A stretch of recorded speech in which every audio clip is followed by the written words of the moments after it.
harsh reality of life is that sooner or later, your beliefs will find themselves being tested. It's very easy to say, I believe this, and maybe you even mean that. Maybe you actually believe that you really believe it. But until whatever belief it is that we're talking about has actually been tested, it's just a belief. It isn't really anything solid yet. Now, those are words that I wrote last week or 2 weeks ago, I guess. I had some things going on in my life. I talked about them a little bit before, and I was concerned about some things that were bothering me tremendously, particularly when it came to the area of I have lived my life believing this thing, but when the moment came to actually believe that thing, I'm not sure that that thing was believed. I'm not sure. All of a sudden, there was a lot of questioning of those beliefs. What do I mean?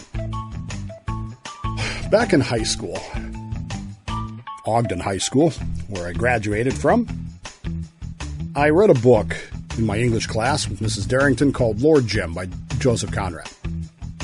This has been one of the most influential books in my life. There are many, I know, but this particular book has stuck with me through the years. I will tell you that it is a difficult read. If you're just sitting down to read for pleasure, I wouldn't recommend it. Watch the movie instead with Peter O'Toole, starring as Jim.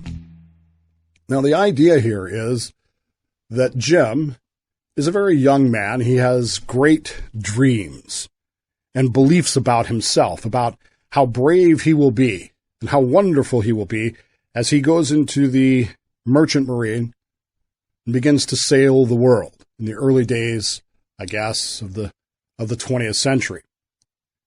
He finds himself aboard a ship called the SS Patna, and this ship is everything that is antithetical to what he has seen himself becoming. This is not a beautiful ship. It's not a big ship. It's a tramp steamer. It's carrying Arab Muslim pilgrims from the Far East to Mecca. And you need to keep in mind that in that particular era, when Joseph Conrad wrote, the Muslim faith was not seen in a very positive light.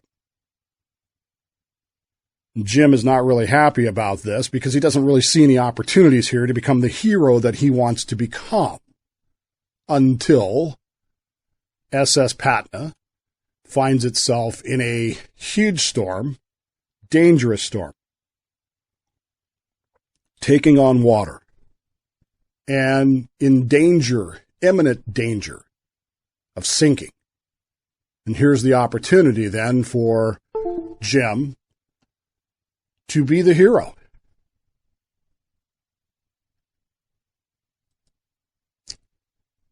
I don't want to spoil the book for you or the movie, but there comes a moment in that film, in that book, where Jim has to make a decision based on his own beliefs, based on his own life to that point. What do I believe? What do I want for myself?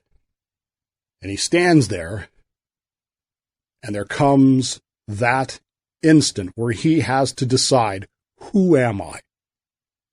And of course, he chooses wrongly, as it were. I have hesitated to talk about Uvalde because number one, we don't have all the information. And every time the information comes out, it gets worse. It gets more and more strange. But I do, as I noted the other day, notice that the Uvalde police shield says to protect and serve. It's not me. That's their shield.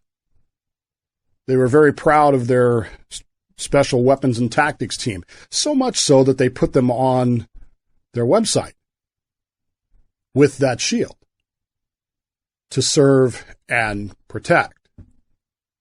And of course, when the moment came,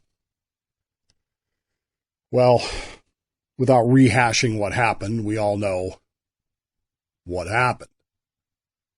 And of course, in the aftermath of all this, The chief himself is seen now as a political figure who was running for city council or school board or whatever it was, but he's now on suspension because he gave orders that seemed contradictory to what was going on or what should have been going on.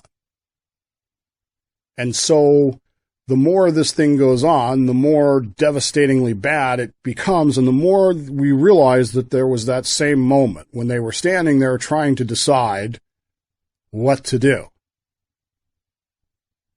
And history, of course, will judge the fact that they chose wrongly. I don't think anybody's going to disagree with that. Why they chose wrongly might be the issue, but they clearly chose wrongly. The blame game, of course, will go on. Many will blame the gun. Many will blame the police. Many will blame politics. The most important thing to understand is that money will change hands in massive lawsuits that are coming from this. And you know it as well as I do. I'm not telling you anything you don't already know. But I wonder sometimes about the fallout from this.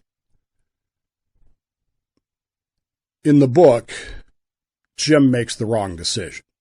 He abandons the ship, which is in imminent danger of sinking, and he and the crew leave the passengers to their fate. They leave the SS Patna, they dive into the water, they get into the boat, and they pull away.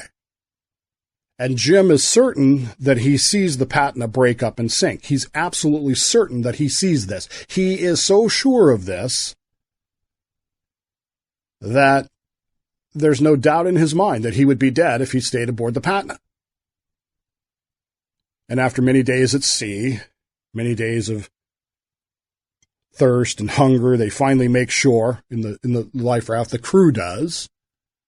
And they're sitting in the port, safe and sound, without any appreciable loss, is the SS Patna. And of course, there's an inquest held as to why the crew abandoned ship. Most of them make excuses. They point fingers. They say, well, it's the other guy's fault. It's this guy's fault. And the only one who takes any responsibility for it, realizing that, this is not who I am. It's not who I wanted to be, is Jim. And he goes on to lead a life of exile. And that's where the book really gets good and the movie really gets good. So you should watch it. It's a good movie. As I recall, it's a long movie. There will be some fallout in Uvalde, and I wonder about that fallout. The chief has been suspended. He's going to face investigations. He's going to face questions. He's going to face criticism, and his political career. I mean, how do you recover from that? There was one of the officers there whose wife had been shot, who called him and said, help. They took his gun away from him and sent him home. What's his life going to be? What about the officers who took his gun away from him and said, you don't need to be here? Other officers who were there in the hallway. There came a moment where they had to choose between following orders from a police chief or following their instincts that they had been trained for, supposedly. And in the future, these men and women are going to go to bed every night and get up every morning thinking to themselves, why did I do that? Is that really who I am? Is that really what I want to be? I don't think it is. But when the moment came to test my beliefs, what happened? The moral of the story, the book of Lord Jim, is that regaining yourself is really hard. It's once your belief has been tested and failed, it's virtually impossible to get it back. Every time you say, well, I believe this in the future, people are going to say, well, why did you do that then? Why didn't you live your life by that belief? Joseph Conrad once said later on, the writer of the book, it's my belief that no man ever understands quite his own artful dodge to escape from the grim shadow of self-knowledge. Some of these men and women are going to go through some incredible dodges to try to escape that grim self-knowledge that when the moment came, when the time came to not follow orders, when the time came to do what was right, and you could argue that Jim was ordered to get in the lifeboat, but when the time came to do what was right, they all failed. It's not judgment. I'm not judge, jury, and execution. That's not what I'm saying. What I'm saying is their beliefs were tested, and they didn't live up to them.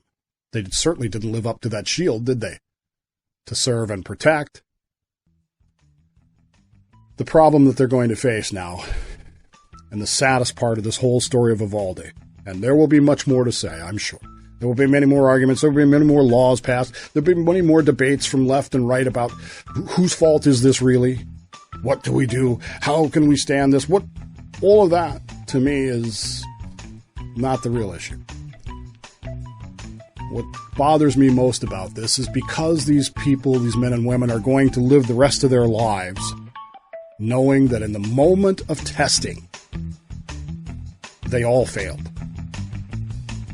The saddest part of these things, to me, is the actual destruction of lives has really just begun.